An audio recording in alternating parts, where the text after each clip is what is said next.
సంవత్సరంలో రాజులకు కళ వచ్చింది. కళ అంటే పిల్లరా నిద్ర పడుతున్న కళ. ఆయన చూపించిన కళలో పండుకున్న కానీ స్వప్నే దీక్ష చూపిస్తున్నాడంట.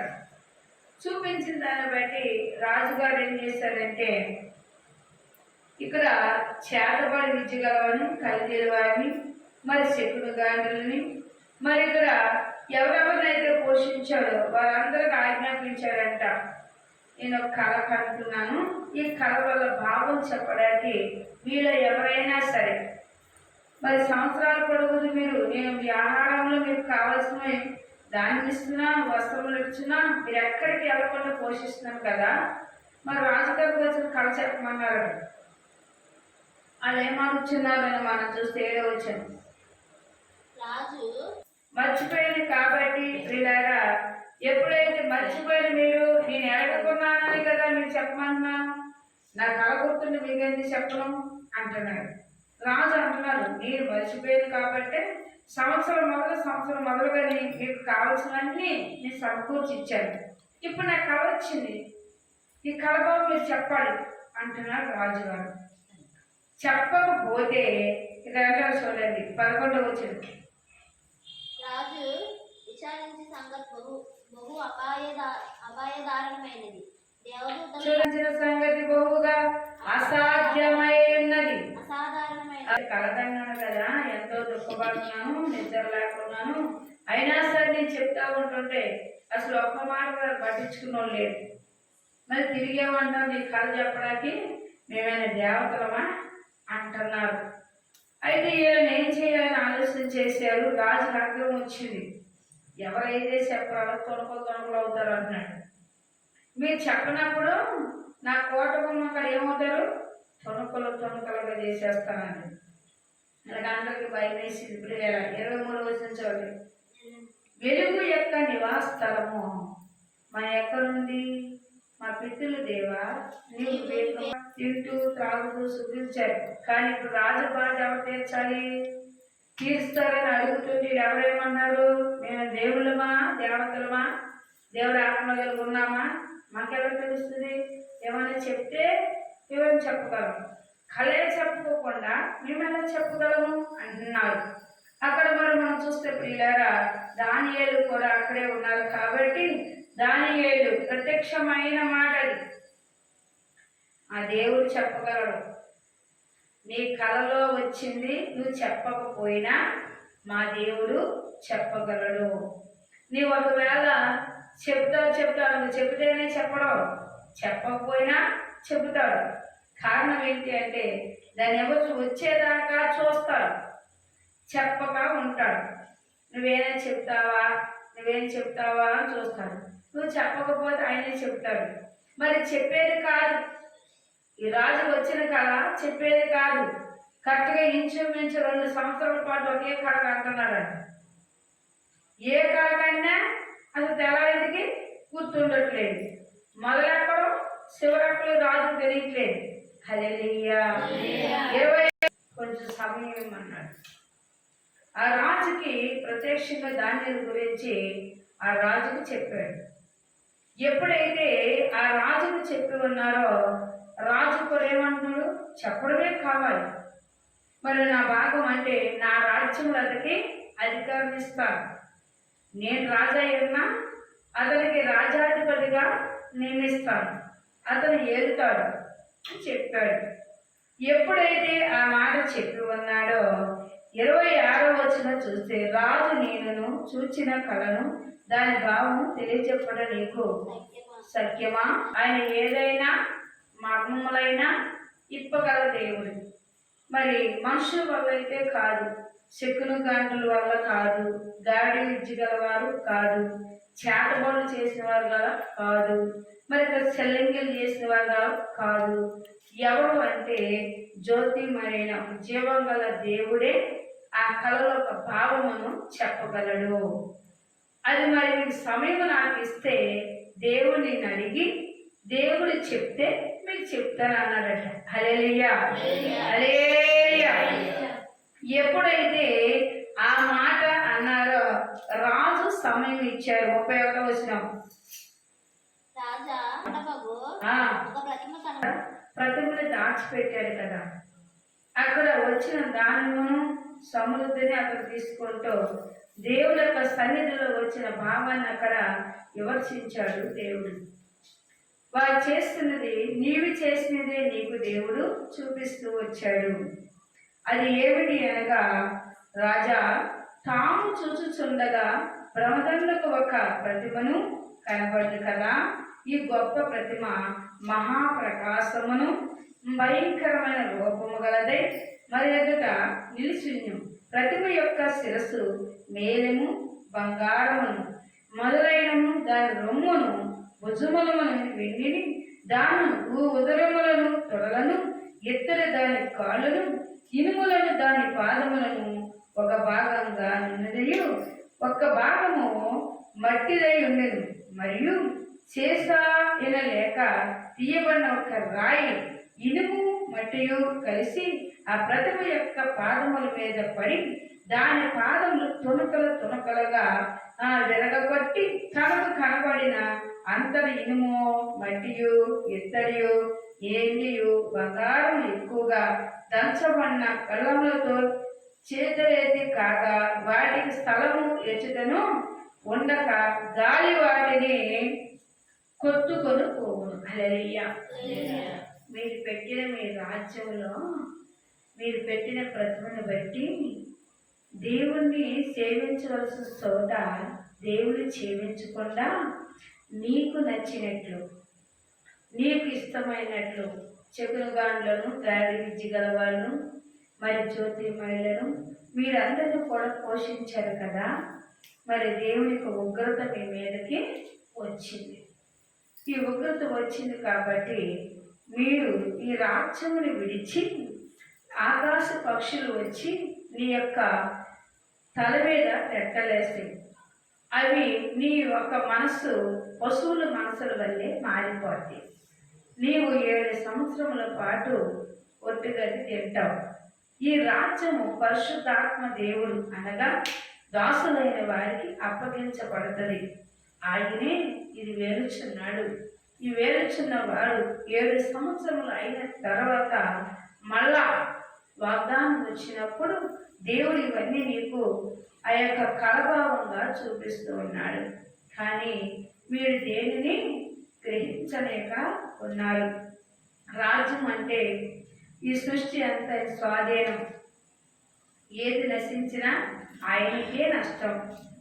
ఆయన ఇచ్చిన ప్రతిమల కింద నువ్వు పెట్టి ఉన్న ఆ విగ్రహమును బట్టి నువ్వు పూజిస్తున్నావు, ఆయన పేరు చెప్పుకొని తింటూ ఉన్నావు కదా అని ఇక రాజుకి విమర్శించాడంటే దానియేలు. హల్లెలూయా. ఈ రాయి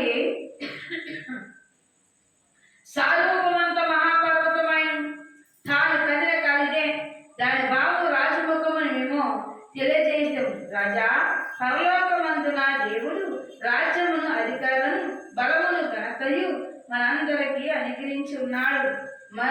తమరు రాజై ఉన్నారు.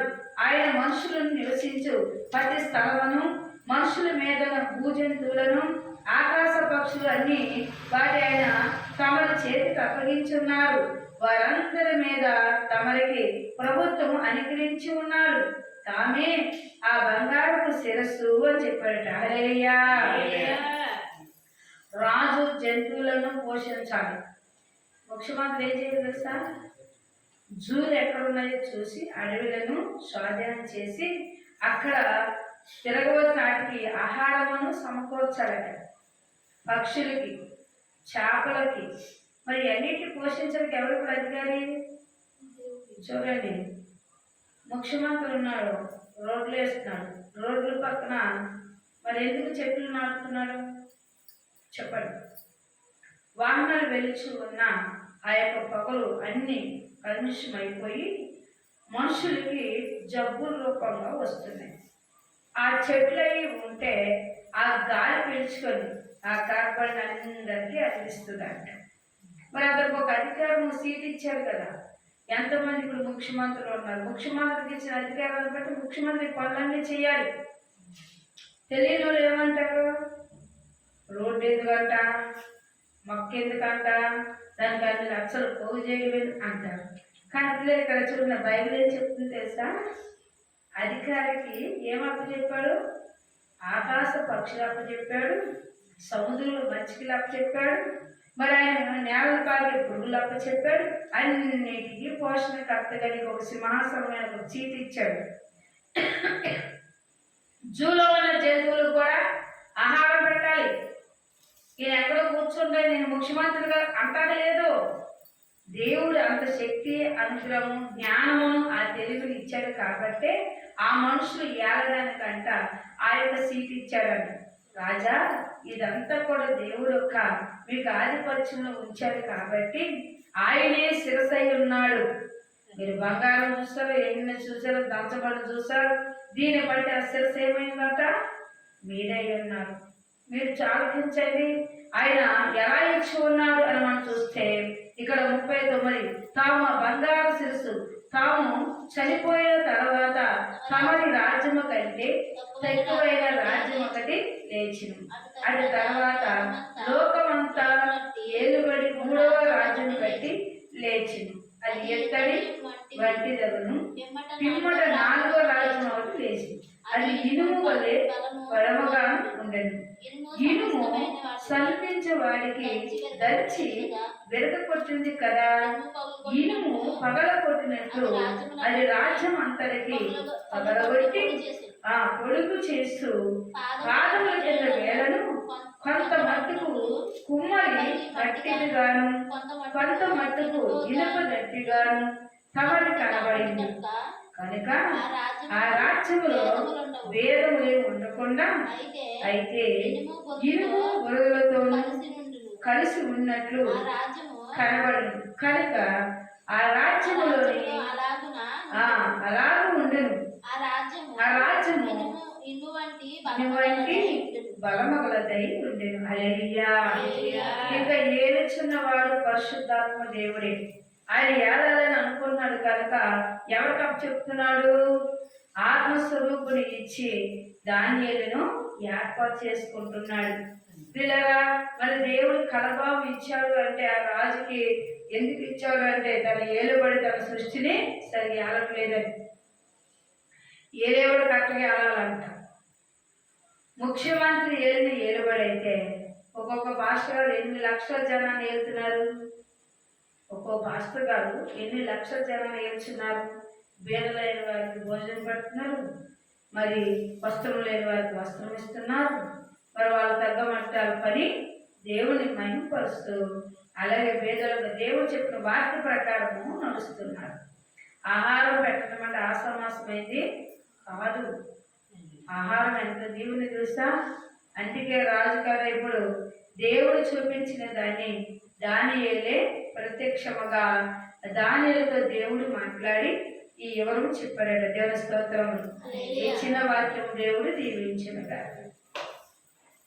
సకల ఆశీర్వాద కారణమైన నామాన్ని బట్టి వందనాలు, స్తోత్రాలు, వేలాది స్తుతులు మీకు నాయన. ఇప్పుడు దాకా కూడి వచ్చిన బిడ్డలు జ్ఞాపకం చేసుకోండి. ఏ బిడ్డలకి ఏ తలంపు కలిగి కార్యములు నెరవేర్చండి. వారి బలహీనలను బలపరచండి, వారి వ్యాధులు స్వస్థపరచండి, కీళ్ళు మేలు చేయండి ప్రభా. అలాగే యేసయ్యా, నీకు సాధ్యమే, అసాధ్యమంది లేదు నాయన. మీరు చూపించుచున్న కీడు దర్శనం అయితే తప్పించండి, మేలు అయితే జరిగించండి నాయన. తెలియని రీతిలో తేటపరచండి ప్రభా. అలాగే ఆనాడు మర్మములు తెలియక దానియేలు ప్రార్థన చేయగా రాజుకు చూపించిన ఆ మర్మములన్నీ మీరే తేటపరిచారు నాయన.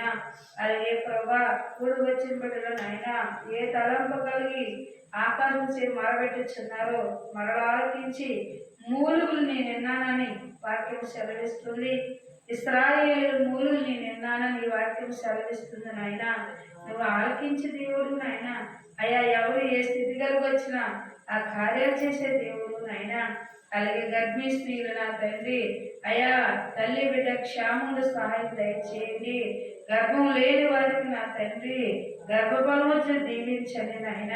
చదువుకున్న బిడ్డలు జ్ఞాపకం చేసుకోండి. చదువుకున్న వారికి ఉద్యోగాల సహాయం దయచేయండి. పరీక్షలో ఉన్న వారికి నాయన విద్యుత్ న్యాయవతి మంచి మార్పులు దయచేయండి ప్రభా. ఇచ్చిన వాహనాలు దీవించండి, చెరువులు దీవించండి నాయన. తెల్ల మచ్చ నల్ల మచ్చ పడ కాసిన ఎదురు తాకిన నాయన రావలసిన సొమ్ము రాటాకు సహాయం దయచేయండి. అలాగే నాయన రుణాలతో ఉన్నవారిని చిత్తమే రుణాలు కొట్టివేసిందేవా నీ స్తోత్రములు నాయన. అలాగే నా తండ్రి సాధ్యమే అసాధ్యమంది లేదు నాయన. ఇంకా రానైన వీళ్ళందరినీ నడిపించుకోండి. వచ్చిన వారిని దీవించండి నాయన. పరిశుద్ధించిన యవన బిడ్డలు జ్ఞాపకం చేసుకోండి. అలాగే నా తండ్రి నేను ఇచ్చిన వాహనాలు జ్ఞాపకం చేసుకోండి. శాతబల శక్తులు శిలింగ శాస్త్రాలు అంధకార శక్తులు వేసిన లయమైపోను గాక. కర్గదోతలు వేసిన బంధించండి. శానా దెయ్యాలు వేసిన బంధించండి. ప్రభా నీకు వందనాలు స్తోత్రాలు నాయన. ఈ గ్రామాన్ని దర్శించండి. గ్రామ ప్రజలను అధికారులను వేలుచిన వారిను జ్ఞాపకం చేసుకోండి నాయన. అలాగే నాకు ప్రాంతాలు ఇచ్చిన పరిసరం జ్ఞాపకం చేసుకొని దీవించండి. అయా ఎరువతకొని ఇచ్చిన పరిసరం కూడా దీవించండి నాయన. వద్దిల్ల చేయండి నాయన. నీకు పరిగణించండి. పరిశుద్ధులకు ఇచ్చిన బిడ్డల కుటుంబాలు జ్ఞాపకం చేసుకొని నాయన. మమ్మల్ని మా బిడ్డలు మీ చేతులకు అప్పగిస్తూ మీరు ఆశీర్వదించి దీవించమని అడిగి వేడుకొచ్చున్నాము తండ్రి. ఆమేన్.